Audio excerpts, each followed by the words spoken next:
so glad to see you this week. I apologize. We are missing Angelique this week.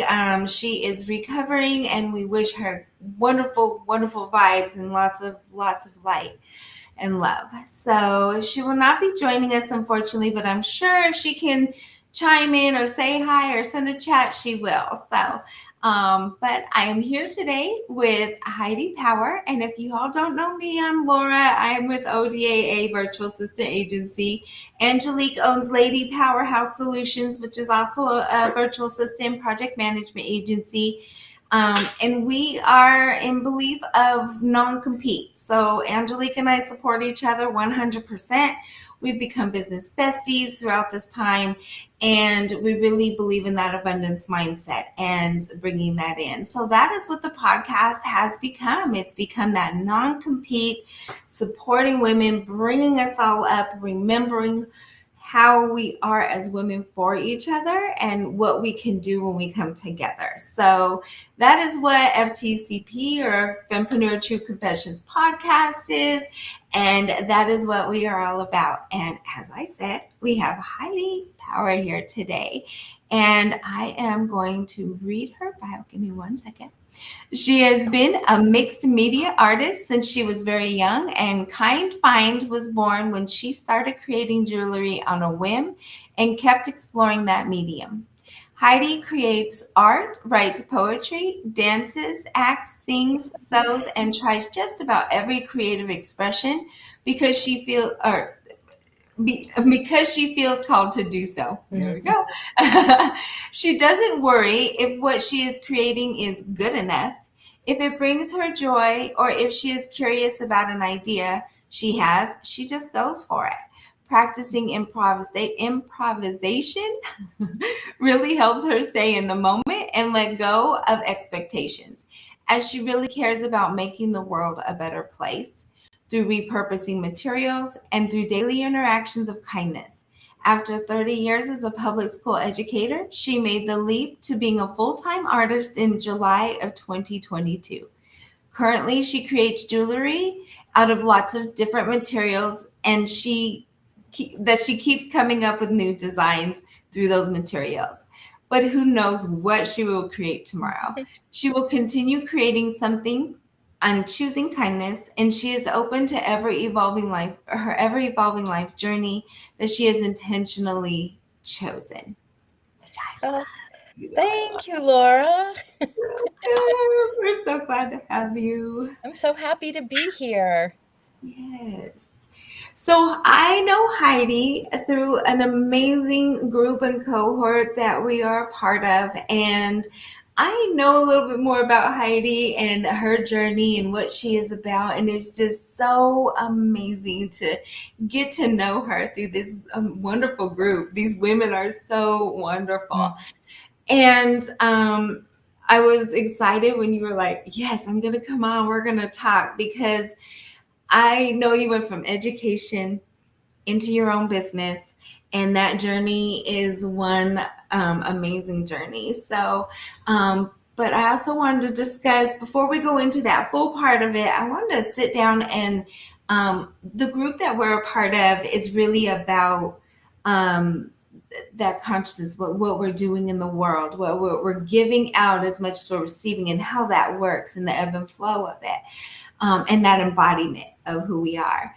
And I love that you take what you find and you build kindness into it, because I'm a believer of energy into things. So you build it into what you're doing. Can you talk about that a bit and how that really came about? I know you're creative, so I love this stuff. But Yeah. Yeah. Well, I mean, kindness and creating have been sort of my birthright. Like that's just, I don't remember a time where I wasn't creating, and I don't remember a time where I wasn't thinking about the best in others. And really, they kind of go similarly. Like in creating, for me, it's always thinking of the possibility and like what if and what can what can this do and what can that do, and trying different things. And I believe that kindness is in my frame of mind is very much like that. It's sort of like in this moment, what can I do to just make the world a better place, whether that is when I'm at a checkout at a grocery store and I'm there. The Mhm. person who's checking me out is there. We're there. I'm not Right. adding any more time or less time or whatever. So why not Right. ask how your day is going? So it's always those little moments, those little possibilities of connection, even if it's really Mhm. fleeting, but it's the intention with it. Same thing with art, it's the intention.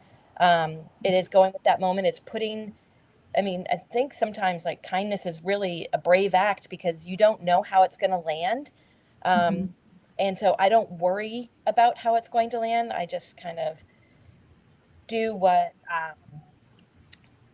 is like pure in my heart with my intention and let it be whatever it is. So Yeah. um so that I mean those things really go hand in hand. Is like just seeing the Mhm. possibility in the moment of, you know, what can I what can I capture in this moment through kindness? What can I capture in this moment through this material? um I mean it's the same to me, it's the same, it's just different mediums. So and it's those exchanges of like it's just like those everyday practices, and it's Mhm. intentional, like it's um but I feel for me the more I do it, the more I do it. The same Right. thing with creating. The more I create, the more I create. It's like Yeah. it's sort of like that. It's not really, I don't know if it's muscle memory, but it's sort of practicing to breathe. It's like practicing doing something, and then it becomes really natural. So, Yeah. um, yeah, I find that's it interesting that mm, I know in this day and age, we think of kindness as something, to practice, which is very interesting, because nice, I can see sometimes being a little hard to practice because every so often you're not feeling so nice in the moment. But kindness, I would think would come natural. And again, I'm always kind of stuck on doesn't that make sense? Um, and I know the difference in words. People are like, I'm a nice person. I'm like, no, are you a kind person? I'm not always a nice person. I have mm, said that. I get mad too, like the rest of the world, but I'm a kind person. What's in that? And I love that you say that and you use it in that way, because I think we get to where it's like, well, she's nice or he's nice or he's not so nice or he's grumpy or whatever. And it could have been a day. mhm. But genuinely, were they kind? Did you smile at them and they smiled back? Like, did it take a lot for them to, or could you feel that maybe it was that, it's like that for me is a big difference. And like you said, it doesn't take any extra time. I smile all the time. Um, and it breaks the ice when people are tense and I'm feeling tenseness. If you smile, a lot of times people just take that extra second to be like, well, do I really want to be rude to this person who just smiled in my face? So it breaks that moment for a second, and hopefully they'll pick a way that doesn't involve conflict or anything, even no conversation if that's what's needed. But just the idea of that. And I love that you said that. So, and what you're working with in that. Because, yeah. Yeah, I mean, I think of it like we're in choice all the time. Like we're Mhm. always in choice. Even when we feel like we're not in choice, we are in choice. Sometimes those choices are not, it's like not a great choice or not a great choice, but it's still a choice. But I Mhm. figure if I'm in choice to, to do something kind for somebody in that moment, I'm going to choose that. Mhm. I am going to choose that because um if I have the capacity, and most of the time I have the capacity.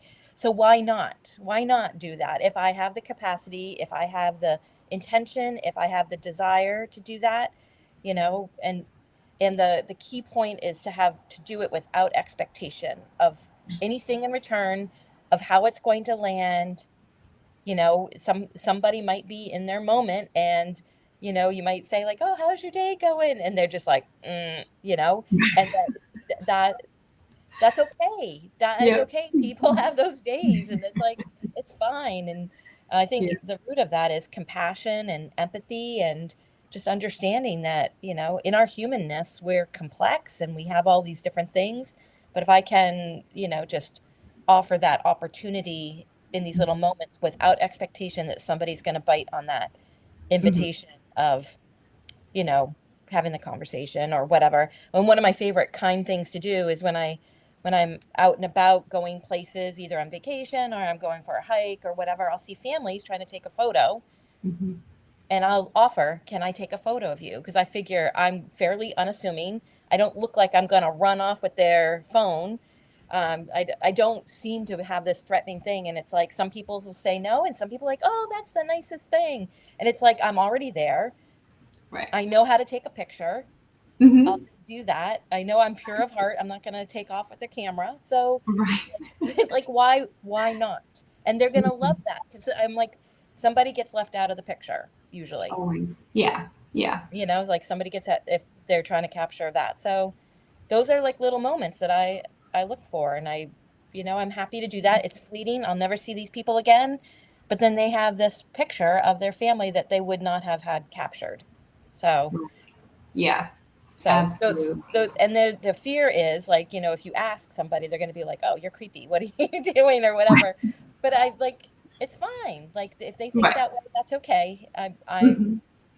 so it's Yeah. letting go of that other like how it's going to land. It's letting Mhm. go of that if it's like, and I want nothing in return. I just want that moment for them. So, Right. Yeah. yeah. I love that. We were out at dinner the other night and we were walking up and there was an elderly couple, very elderly couple, bless them. And they were struggling. One had a walker, the lady was there and they were struggling. And my son very quickly ran up and opened the door and did that. And I smiled because what she said to him was, "Your mother raised you right." And I Oh, yeah. giggled because I was like, oh, that's a proud moment. But the truth Mm, was, my son has always been kind. It wasn't much about, it was reminding him from time to time about things like that. But those were things he thought about himself. yeah. So yes, I'm proud as a parent. Like, yay, that, and it's acknowledging you see it and he's out. Because sometimes we wonder how our kids are behaving when they're not with us. He's a grown man now. So it's those things where you're hoping that that was a good experience, right? And he did that all on his own. And I definitely was happy in that moment to see, okay, we've done good because he's a kind kid. He's a nice Mm, kid. He's going to do good things. And that's on the forefront of his mind. Um, and not that he's not going to do bad things, quote unquote, bad things or whatever, but it just lets you know that they are thinking of it, and stuff like that. So it's those little moments, where that lady was just so happy to have a little bit of help and, and have that for her. And he was there to do that, without thought. So, again, it just, for me, it goes back to, I think those are things we just did, you know, right, right. I Yeah, don't I love remember. that. And the cool thing is when people witness this has been proven by science. When people witness a kind act, if you're the recipient, you get something from that. You're the Mhm, giver, you get something from that. But if you witness it, you get something from that moment, and you are more likely to do something kind for somebody else after witnessing an act of kindness. So to me, mhm, it's sort of like this, it is really how you amplify that the kind of world like I want to live in, you know? mhm, That really is. So I'm cognizant of how I feel in that moment, how the recipient might feel in that moment. But I'm also cognizant about the witnesses, if there are witnesses for that, because then they have a moment and mhm. everybody wins. I'm a big like win-win person. How can we, I don't think it's a win-lose world. I really believe it can be a win-win world. And so Mhm. the more opportunity where we can create win-wins is like, yeah, Yeah. I'm all in for that. Yeah. Mhm. Right. And that it really lends into that non compete, that abundance mindset, and the unlimited beliefs of what is real. Um, and I know, like, we talk a lot about like coming out of corporate, coming out of education. I applaud teachers across the board. We had arguments in our house all the time because I heard parents get mad at teachers, and I used to have to tell my kids that were around us, like, nope, that child is in the wrong, and this is what's going on. And like, we had to have these different views. And in moments where it was like, your teachers are struggling. Not every parent's doing the same thing. If you hear me complaining about kids at home, your teachers are feeling that same thing. Like, I'm complaining about you guys. So I know. So it's in we were discussing. So I would love to hear about, that part of your life, and then that journey into what really why you were leaving, and what came about with coming back to the creativity and the business and things. So Oh yeah. yeah. So that, I mean, today, like you're hearing it here first. Today marks the very first day I am no longer a certified public school teacher. My certification expired yesterday for the first Yay. time in 30 some years. We have to recertify every 3 years. That was a conscious choice. That was absolutely a conscious choice. And just a little tidbit of that, and then I'll go back in the journey. So I decided to, probably in March, when I was on a retreat with Kim Romaine, and we were doing some really deep transformation excavation. And one of the things that I decided to let go of was to the expiration of my teaching license, which in the teaching world, if anybody's listening about that, is like, you guys are like, what? Like that is like, you just don't do that, you don't do that like that because you work so hard to get that license and to keep it going. And, so that's a big deal in the education, the public education world. And one of the things that I came to is the type of education or the type of teaching or facilitating that I want to do doesn't require that particular certificate. So I decided in March that I was going to let it go. And it was about 2 weeks ago. I found all my professional development, um, sheets of all the hours that I could put into the state of New Hampshire Department of Education to say, hey, let's renew this thing. And I had all the evidence, I had all of it, and it was in a folder. And then I shredded it, and then I put it in, like it became part of the packaging for the things that I send out for my kind finds business. So it's like it's out. It's out. It's gone. It's What a all. way to cut cords. That's Yeah, it was really. I was like, yeah, you a little bit of that's going there, a little bit of that's going there. So it was. I mean, really difficult. So Mhm. I graduated from high school in 1987, and I was through and through a visual artist. I was painting and drawing, and in 1987 there were not really many careers you could go to be an artist. You could either have your own gallery or be in people's galleries, and that's really not what I wanted to do. I didn't know what I wanted to do, but I didn't really want that. So I was feeling a little bit lost, and I went to college begrudgingly because I was like, I really wasn't affected by my education, like probably from middle school through high school. Um, like I just remember kind of going through the motions a lot in the 80s. I mean, you see movies with the 80s of education.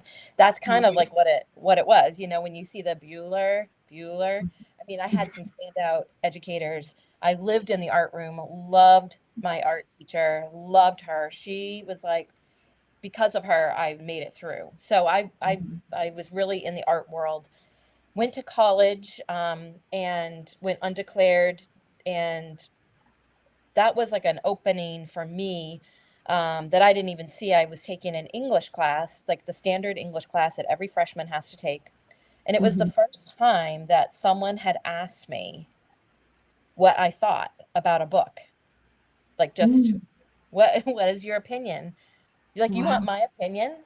And that, I mean, it seems like an innocuous, like just like this moment that's like, oh, well, that's kind of like silly. But for Right. me, that was the first time someone seemed like they cared about my opinion about something. That was Mhm. freshman year in high school. I mean, freshman year in college. So that opened up. And then when I was writing narratives and for my English class, really getting into like, what do you, instead of just putting a grade on it and handing it back, we had conference about it and like, oh, what are you really trying to say? And like, there was like the supportive sort of push, sort of like and that was everything. That was everything to me. And so that started kind of like my journey into taking more English classes and doing much more writing. I was doing poetry before that. I've like always written poetry since I was little, but I got into that. And so by junior year in college, my advisor's like, you got to declare a major. I was interested in lots of things that is like the problem and the solution for me. I have a wide variety of interests. So, Mhm. so I was like, oh, well, let's see. I'll be an English teacher. That's what I'll major in. And that's what I majored in. That I wanted to be the teacher that somebody wasn't for me, Mhm. or the teacher that I imagined that um, I would have thrived with. Mhm. So that's sort of where that kind of went. And so I did that for 30 years. The last 6 years I was English teacher, and I was also in a leadership position at the high school that I was at. And so I thought that one of the things I was looking for, like a not a I was looking for like more impact, because Mhm. I was finding that the system of education, as much as I believe in learning, I believe in everybody gets to learn. Like I believe in that Mhm. democratic right to learning, and that it Right. shouldn't just be for certain people. Mhm. But I did see that there's some systems in place in lots of places, in lots of Mhm. things, as I've delved into, that I just couldn't crack the system. Like I had like little wiggle rooms, that I like little wiggle moments where I could make something a little bit better for people, and then but sometimes the system wasn't really great for the very students that I cared about and the very Mhm. colleagues that I cared about. That was really hard. Like, and I tried to I Mhm. tried to go at it in lots of different directions. Like I gave it like my all to really just kind of like, what can I do to make this system be better for more people, Mhm. like it was really serving a certain amount of people. And I was also a product of that system. That system didn't work for me as a student either. Yeah. And so some of it, like when I look back on it, I'm like, I think I wanted to try to go into that system and really be like, let's just shake this thing up. Right. And when COVID happened, which was interesting, I was like, "Oh my gosh, here is the wake up. Here is Mhm. the system like, like we had an Yeah. opportunity. We had an opportunity, and I think that because of what it was, COVID being COVID and so much fear around it, I think when we were coming out of the other side, we wanted to go back to the system that we knew." And I was like, "Oh boy." That was for me, that was like, in that moment, I was just like, "What am I doing?" Like, I used all of my energy for education. Like, I had nothing left in the afternoon for anybody, for, like, any of my friends, my family, I did I was all in, and I understood the balance, I understood, like, doing this, and it's like, being an educator is all in. It is Mhm. all in. Oh yeah. Heart goes out to educators. It's just there's so much that Mhm. goes into it. The content that you teach is such a small part of what, of what is needed to be an educator Mm-hmm. in 2024. Like it really, so I had this moment where, um, if I were to be really honest about the moment where it like just shifted in me, like I was in the school and I was able to get the bells out of the school system, like because I'm like, it's nowhere else in life. It's sort of like Mm-hmm. this industrial revolution kind of thing Right. where once upon a time people worked to a bell and then they stopped working a bell, and I'm like, Yeah. we don't need bells. And the schools before the high school in that district didn't have bells. They're not going to have bells in their workplace, in college. And I'm like, and the bells are just very interruptive. They're like for Yeah. people like just you can't finish a sentence, the bell all of a sudden, and everybody has a device to the exact second of what time it is, right? Mm-hmm. Every single person has a device, whether it be a phone or Chromebook. So I was like, let us just, we know what time the class ends. Let's Mm-hmm. just, I think that it will be calmer to not have that, every single time. It's Yes. unnecessary, right? Mm-hmm. So that was that was one thing I was able to help facilitate in the high school when I was in that leadership position. Then in the like the day before we were supposed to start school, I was in a meeting with a bunch of people, other leaders, and I hear the bell, and I was like, "What the hell is that? Like, what is that?"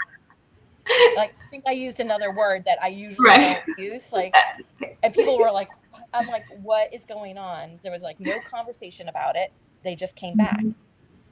And somebody said, "Oh, because this is after COVID." They're like, "Oh, we're trying to get back to normal." I'm like, "The bell is not normal for students. These students in this building have never heard a bell. They have Right. never heard a bell. They don't know what that is. That is not normal for them."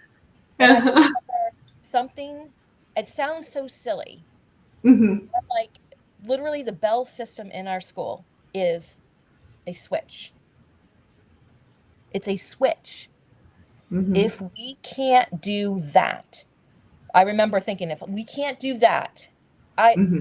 there's nothing I have for you. I have nothing. I can't, like, if we can't just do the simple little thing of not having the bells interrupt, how are we supposed to do the big things? How are we supposed to do the big system things that are going to help more students and more educators and whatever? And in that moment, I'm like, something in me was just like, I can't keep, it's almost like you know, pushing that rock up the hill kind of thing. Right. You're Like I like, just what I is couldn't, happening? and I was like, I was torn because I mean, I firmly believe in education and I love my students and Mm-hmm. I love my colleagues. I so hard, so hard. And then I just knew there was other stuff going on in my personal world. Like my husband was taking care of his elderly mom and like we were straight out as a family. And Mm-hmm.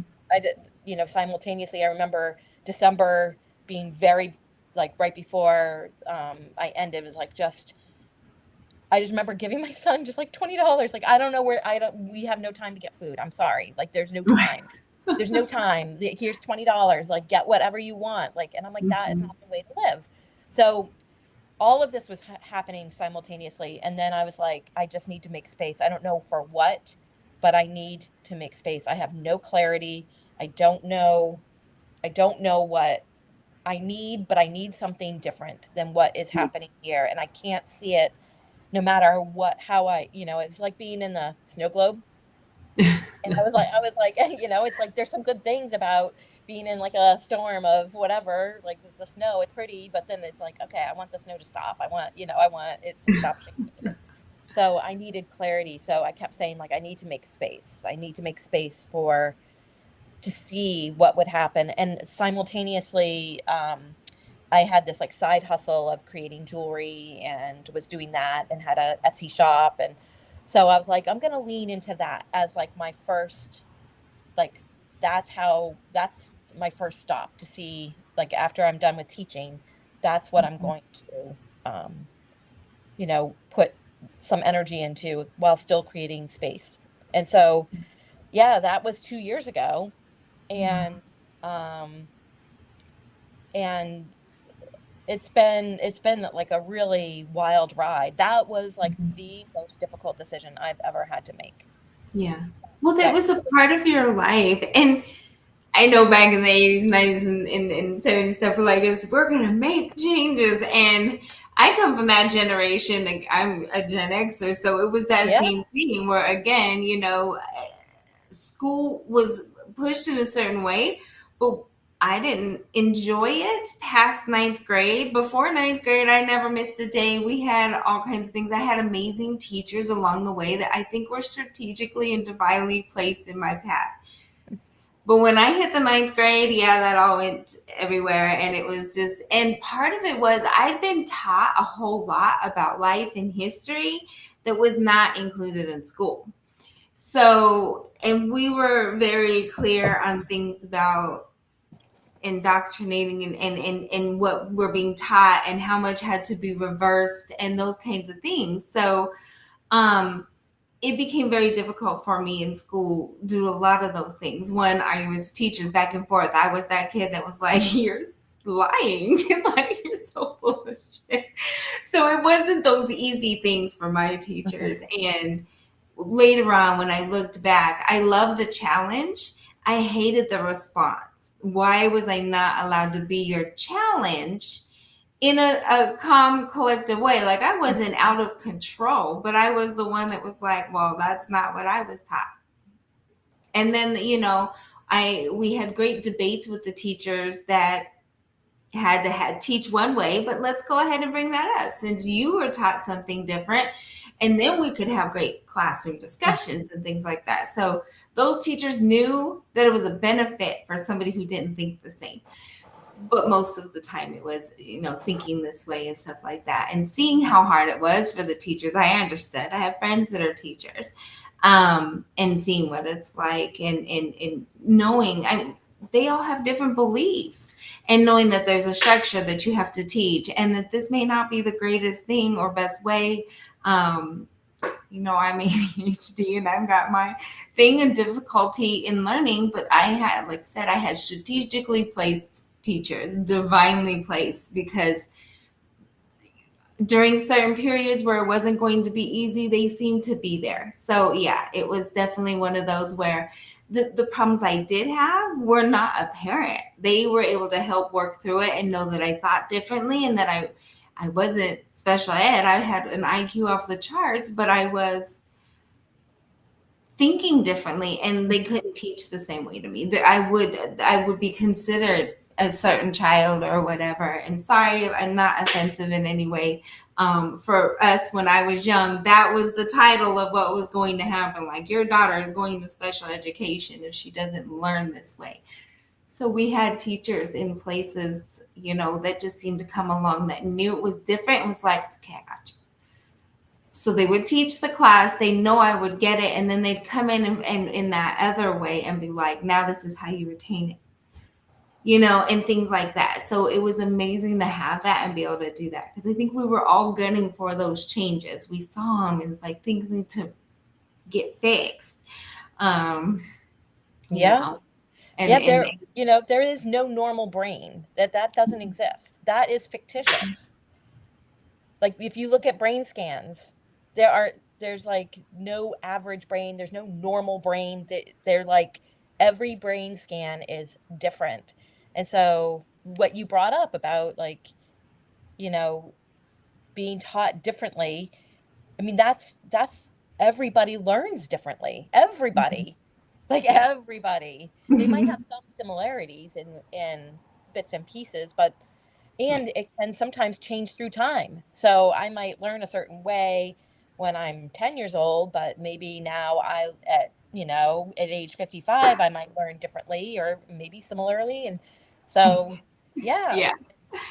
yeah, Learning now is nowhere near what it was way back then. Now I think about it, I'm like, whew, if it was that hard back then, if I really think about it, I didn't think it was that difficult back then. It was challenging.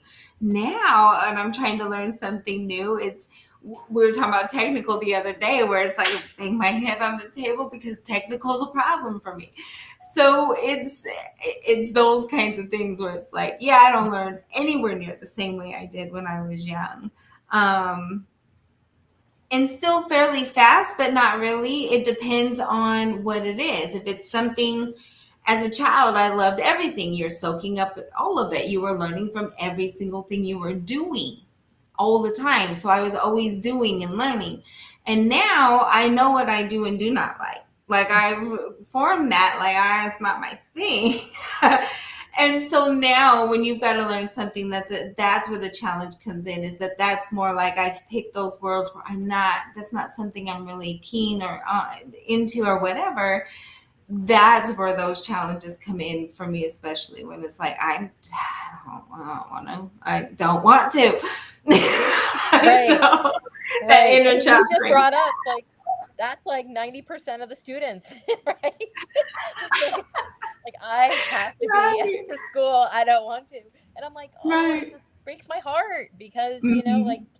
we like I don't know. I don't have the answers because otherwise I'd still be in there like trying to figure out, but it's like, yeah, it's the same that I at the end of the day, it just made me sad if someone like we inadvertently, either the system or whatever, inadvertently did harm to the very students and our very colleagues that we care about and love. And I just it was so, if you think about, people have strong feelings about their school experience. Hmm. And sometimes it's like a really positive experience. Sometimes it's just like that one teacher that really saw you and like really honored you and cared for you. And sometimes it's like that teacher that was like your nemesis that you're just like you get a pit in your stomach when you think about that situation. And there's Yeah. strong feelings around education. It's a very powerful experience, and it's, yeah, I have more questions than answers of like how to be about that. And I tried to be, as much as possible, I tried to be the educator I wish I had had. And that was Hmm. creating safe spaces for people to be who they were and to also push them a little bit to see their own spark within them, because Hmm. sometimes we don't see that within ourselves. And so I was looking at metaphorically, like holding up the mirror and saying, look, like there is something really special in you. There's something that's just like it's just bursting to come out. And sometimes I didn't know what it was as the educator, but like Hmm. giving lots of opportunities to try lots of different things to see what would pop, what would come. That Hmm. was like the exciting thing for me as an educator. And so, like those are the moments that I take away that I just loved that. And I love that with my colleagues too. And and so the other piece too, when somebody's thinking about kind of walking away from something they've known so long in their professional life, and it also can be in your personal life too, Yeah. sometimes that idea of like, oh, I don't want to give up. I don't want to give up. I don't want to give up. And I have that strong, like I'm not like, oh, I'm not doing that, like I'm like, Right. oh, let me like I have the grit. I have like the perseverance. I have the Hmm. patience. I have all of those things. And sometimes it's not giving up, it's letting go. It's just Yeah. letting go. Like letting go. Like just being like, Hmm. this is not When for me. I cheered when you were like, this happened, and I cheered, and I'm sure that's like why I'm not encouraging her not to get her certification. But yes, you That were. was a letting It was go. It's a a letting go. positive thing, yeah. So yeah, we're not discouraging things from people of teaching, is but it was that you have come to a point where for you that was the best thing. That is the celebration, and that Correct. is that amazing thing. Being able to come to that, and then just know that that's celebrated. I know you've struggled with this decision, and so it's one of those things where it's like I'm ecstatically happy for you, whatever you choose. Correct. So it was, either way, it's going to be that celebration of the choice, and yay, it's finally chosen, and you had made it, and it has now officially, that is the done. There is nothing else of that. So there's Yeah. such a relief there. And so I didn't want anybody to be confused. We're not trying to Oh, discourage yeah. teachers or anything else, but Absolutely. I am celebrating a decision and a goal set and completed in a way that just feels so good for you. So, Yeah, I also say that. This is a personal thing. This is my journey. This is not what I say other people need to do for their journey. I'm like it's not like when I let go of that, there is a mourning period. It's something that I really loved. It's something that, like there is sadness with that, but mhm. that's okay. It is okay to feel like that is the right decision for me, and I am sad about that Mhm. decision. That is what letting go is. Otherwise, it's not letting go. If it's something that was easy, like, I'm not gonna have like, Brussels sprouts, like I'm letting that go. It's like, well, maybe you didn't like them in the first place. So that's not truly letting go. The Right. letting go is something that worked for you, at least in the past, to some capacity. Yeah. Like I said, whether it's in a personal part of your life or your professional part or both or whatever, Mhm. that's hard. That's really, really hard. It's easier to let go of something that you're just like, oh, that was awful. Right. Like it's much easier to say that. And I'm not against Brussels sprouts. I actually like Brussels sprouts, but like whatever it is, if it was awful all the Mhm. time, that is easier to just be like, you know, it's those things that are just like that, are wrapped like as part of your identity. And, yeah, it's challenging. I mean, yeah, I think everybody Absolutely. has their own journey about what they what they need to let go of or what they want to let go of. I know for me, as soon as I made that decision in March, it really felt like this dam was like just lifted. And I just was like, whoosh, like the water just, I was like, whoa, I wasn't expecting that. I was not expecting that. But I was just like, I came back home from the retreat and I got rid of like 90% of my clothes because most of those were clothes I'd wear teaching. And I don't Mhm. need that many clothes. I don't need, I just started letting that was like the first manifestation of that. And it was really like this goes, this goes, this goes. And I found like really great places to donate the clothing to people who are just starting out in the world of whatever business that they're doing. Uh-huh. It was creating even this another level of space that I didn't even Mhm. know I didn't have. So, Yeah. um, and you don't know till you do. You don't know until you let go of something what can happen, Mhm. what can transpire, the freedom with that, even though it's hard, even though you might be sad about that decision. And I do know that like there's doubts in moments like I wasn't like, oh, there I go, I'm out.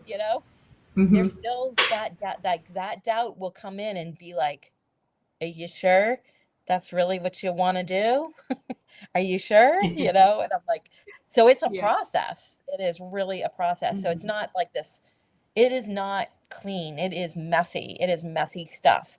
But Yeah. I feel really good about the process. I feel good about sitting in all the feelings I had about it, which is really difficult to do, and just experience them and not hold too tightly to any of those, and be like, yeah, of course, why wouldn't I be sad about that, or why, and also simultaneously hopeful and feeling free. And it's like we're humans, we're complex creatures with all these layers of emotions. So yeah, it's it's tough work, but it is really like good work. It's really, Yeah. really good work. Absolutely. And it makes sense because, with that freeness, like you said, you needed to make space somewhere and wasn't sure what that was going to look like. So then the teaching, and then you're like, okay, done. But as you said, it then creates, there's a ripple effect. It creates more. Like, I didn't eat this part, and then this, and some more and more. Um, and that, that energy growing out from it and feeling, this is what's going to happen. And sure, we all have those fears. They come up regularly, but it's more the remembering, like you had that feeling, you knew somewhere inside you made that decision, it was right for you, your body told you. And I struggle with this in our group, everyone, just so that you know. So I say this with very little knowledge on it, but when that feeling comes in, I struggle with the feeling of things, that about me. And so when I feel something very strong where I'm like, there's no way to deny it, in that rush of things, I'm clear on that. And when I'm like, okay, that's an easy one to remember. For me, more subtle things are very easily missed, where you may have missed that let's now clear out the closet thing. You felt it, it went with it, it all made sense and came together. And that's really wonderful because you were able to continue to be like, oh yeah, I still have that fear, but I remember that feeling. And I'm Mhm. still getting that by doing this and then doing this. And, so that's really, I love that. Yeah, I think that, one of the things that I didn't anticipate, stepping out of my role as a teacher, in a public school setting is that because I think we're all teachers in all of our settings and we're all learners. So that's why I say it that way. Yeah. But I didn't understand how much healing I needed. I didn't know I was creating space for healing, but also to be clear in my intuition. Like I didn't have the time or the energy. I call it the bandwidth. I didn't have the bandwidth to listen to myself Mm-hmm. because I just didn't have the energy. That takes energy to listen Mm-hmm. to yourself. That takes stillness and paying attention and then like if you're in a whirlwind, it's really hard to do. It's really hard to do that. And so that has been a gift. Is just in the last 2 years, really, listening to myself and my intuition and having the space and the time and also just a lot of healing that I didn't even know that I needed. Like I really I didn't even know, like I didn't know any of it. Yeah. Like and that's always ongoing and that is also part of being human. And there's like not one incident to heal from. It's just from being human and having put like my needs to the side for so long because of what education, being a teacher really requires of us, Yeah. and so that was an unexpected thing, and so all of those things are good. But a couple of years ago, I wasn't able to really listen to my body as well as I can now, or listen to my intuition, or hear my own wisdom, or ask the questions, or be curious, or whatever. Yeah. I was able to have that space to really work work on that was probably something that I was always interested in doing, but just like I said, I didn't have the bandwidth for Mhm. that in my previous career. So, Yeah. um, yeah, it's good stuff. It's very interesting. No, I love it. Well, really quick, I know we're coming close on time, but I would love to speak about your business and what you're doing and what that is, and let everybody know all the infos and informations and stuff. So, Oh yeah. Well, my business is called Kind Finds, and the motto is to be kind to yourself, to others, and to the earth. And I right now in its current iteration, I make a lot of jewelry. I also make other things. I do lots of custom work. When somebody said, "Oh, can you make me a journal that has this and has that and whatever?" I'm like, "Yeah, I'll do that." Or just about anything. Like the only thing I don't know how to do is crochet and knit, and I'm not against those. I just haven't added them to my repertoire. So people, sometimes I love when I'm creating things, I love just creating things and I don't pre-think what I'm creating. I kind of have like the materials in front of me and I'm sort of like, oh, I'm going to try this. A lot of experimentation, a lot of curiosity. I'm like, wonder what will happen if I try this. So that's what I create. And so then I like, like a pair of earrings, I'm just like, oh, wow, oh, those are kind of cute. I'm so glad I made those. I like don't necessarily like pre-think them, you know. Um, Mhm. sometimes I have an idea that I'm like, oh, I want to do this thing, but a lot of Mhm. times it's really that there's that improv. It's really in the moment with the things that I have around me. And sometimes it doesn't work out. Sometimes it's like, ew, my goodness, that was a pure mess. But that, like, I love that because then that means I just don't do it that way. And I always Mhm. say to people, like, when you buy something from me and something breaks or something doesn't do what you wanted it to do or whatever, please reach out because that helps me do my Mhm. thing better. Like I'm not, Yeah. I am grateful when people say that, and I will make it good. And then it helps me think about the longevity of the things that I've created. So that's one piece of it. With something that's really exciting for me is helping other small businesses, and that's really an organic thing. Like people reach out to me and say, Heidi, like, how did you get to do this and that, or how did you learn how to do put some of your items in shops, or how did you set up your Etsy shop? How did you know like what's the first thing you think of when you start a business? Or so I have like a lot of coffee talks with people, and I Mhm. love that. That like really speaks to like the teacher in me, the supporter in me, the kind Mhm. person in me. The like I don't I am not an expert in businesses, um, but I am close to the beginning of when I started my business full time, that Mhm. I still remember like the things like, Yeah.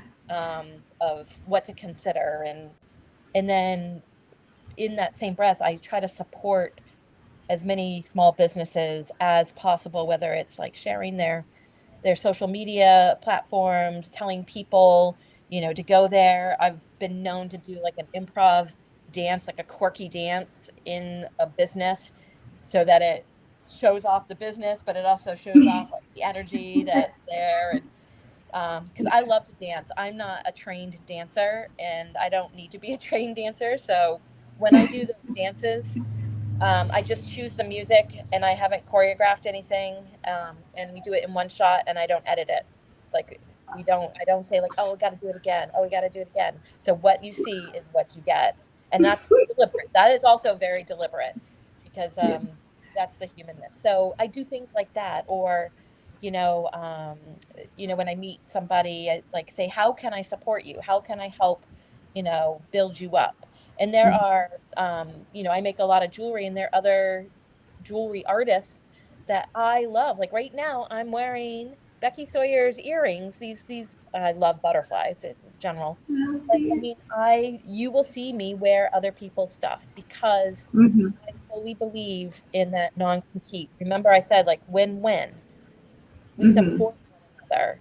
Like that's what we do, and so um I really feel that. I've always felt that way. I always have felt that like how do we help support one another, that um if you're feeling threatened, if I feel a moment of feeling threatened by something, that's on me. Mhm. That's like that is and that's my own insecurity of something, and Mhm. I release that like right away. I'm like, that is weird. I must need something to drink or eat or some sleep because that doesn't Right. seem like a good thing. But yeah, Yeah. win-win. I just feel like that's a I don't know. I want the world to be that way too. Like Mhm. the whole world. Like there's a way that be we can all shine. We can all get what we need. We can all do that. And it doesn't mean that somebody's going to get less because this person gets this thing, It's like Mhm. I don't know. That's my kind of my philosophy. So my business right now is very much into creating those things, but I'm creating space. I've intentionally backed off on events, Mhm. to keep to like last year was super busy, my first full year in my and I had to try all the things. I had to see like what I Right. liked, and I tried all the things, and I'm like it's like December 31st. I'm like, okay, I reached my limit. I'm good. I'm good. Thank you. I'm still Right. standing. I'm good. I could not have squeaked out any more work, and Right. just in general, And so this year is very intentional in, okay, what did I like? And I'm still, like, as we're speaking, figuring out how to resource my energy. Like that's Mhm. really kind of, if I wanted to just do an umbrella statement. So that might look like something completely different in a month or in Sure. 2025 or something like that. Yeah. Um, but I'm pretty sure that it will have a mix of creating something, whatever that Mhm. is. It will probably have a mix of like teaching or supporting or, facilitating, helping others grow. And like, and definitely kindness and that, that win-win. Those are the umbrellas of like what, to me, it doesn't matter the medium and that comes out of those things, as long as those things are in place of Mhm. that's it for me. The other stuff is the detail, right?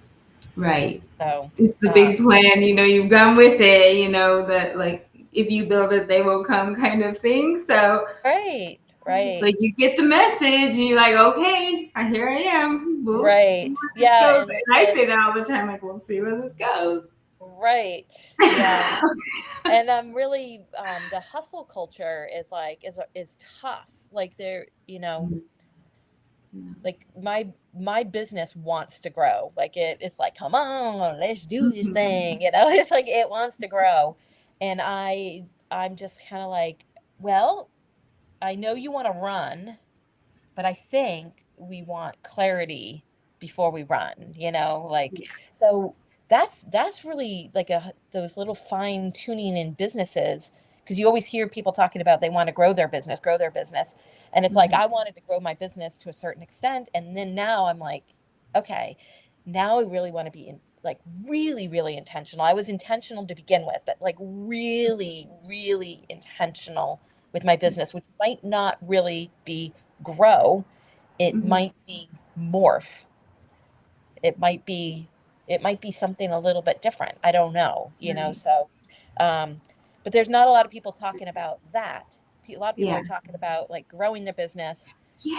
It's expanding that their go, business. go, go, go, And yeah, like yeah, and there's nothing wrong with that. Like I'm the Mhm. weirdo. I know that. I am the weirdo in this conversation about that, because that makes business sense, like that makes Yeah. money sense, all of that good stuff. But that's Mhm. not where my head is right now. That's so, opening up to those conversations. And Mhm. anybody can reach out to me for anything, for a conversation, for a custom piece of jewelry, or custom piece of anything that's not a Mhm. sweater. I don't know how to make sweaters, so Yeah.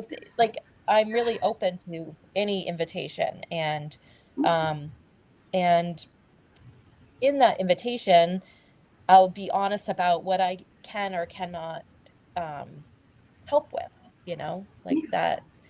I won't just say like, "Oh yeah, yeah, yeah," if it's something that is not in my wheelhouse yet to be able to support, because that's not fair to somebody either.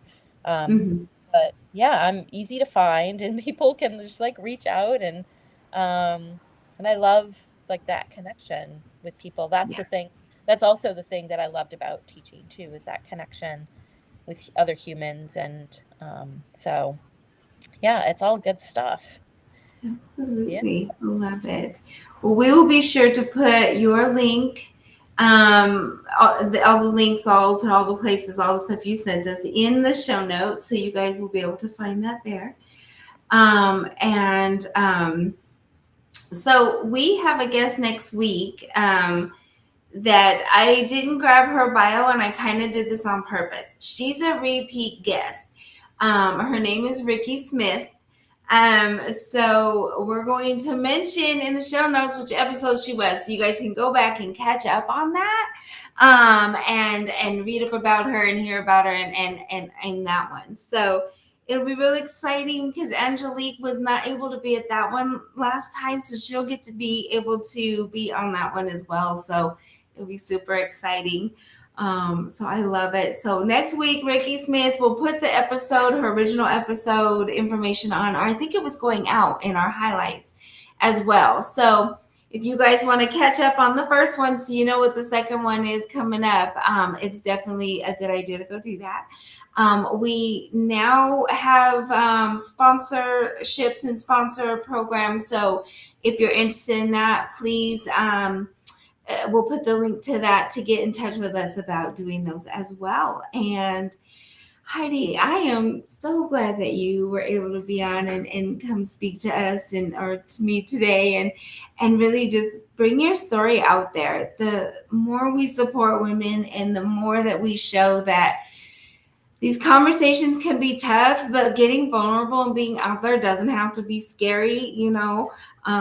You can even find a good joke out of a lot of it. If you're at that point, if you're not there yet, we Right. won't joke. But Yes. if you are, it's a, you know, for us, hindsight is always like, oh my God, we will laugh at this one day.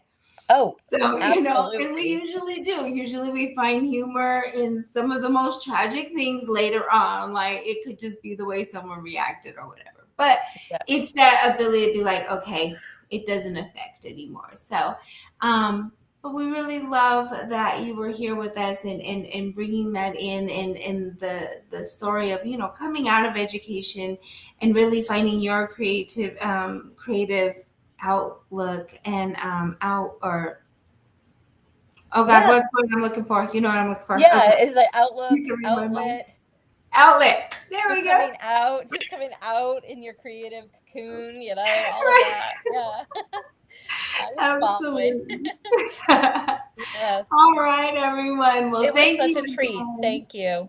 Yes, thank you. And we really want to have you back on when Angelique can also be here. So we'll make sure to have get you that information and have that happen. So Yay. and with that, everyone, we're going to say bye. Enjoy your rest of your day. Enjoy your week. Happy holidays if you're here in the US. Happy 4th. All right. Thanks, everyone.